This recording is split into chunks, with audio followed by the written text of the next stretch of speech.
Et en Italie, le bilan des victimes du tremblement de terre de mercredi d'une magnitude de 6 est dépassé à 281 morts et le bilan risque encore de s'alourdir puisque 40 personnes sont toujours hospitalisées et se trouvent dans un état critique. Reportage.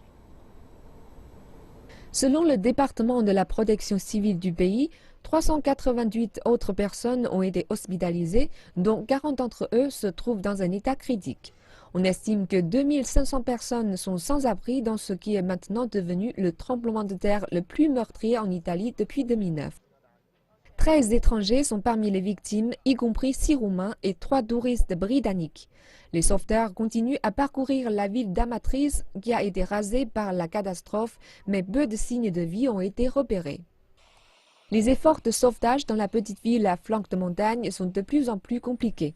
Plus de 1000 répliques ont frappé la région depuis le séisme de mercredi. Vendredi matin, une secousse d'une magnitude de 4,7 a endommagé des artères vitales de la ville, ce qui rend l'accès par la route presque impossible. Ce matin, avec la dernière réplique, le pont s'est complètement effondré. La rue en haut du village est également temporairement fermée, de sorte que nous sommes complètement isolés.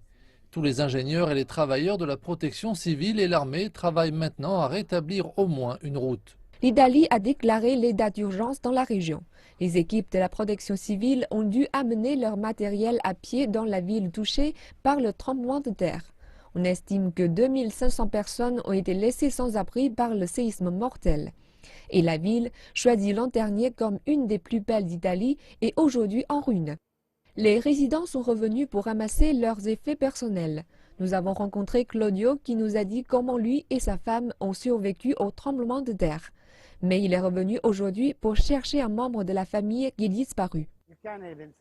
Je pensais que le chien était sous les décombres, mais ce matin, on m'a appelé parce qu'il porte une puce et ils m'ont dit « Regardez, quelqu'un a trouvé votre chien. » Est-ce que vous avez pu récupérer certains de vos biens?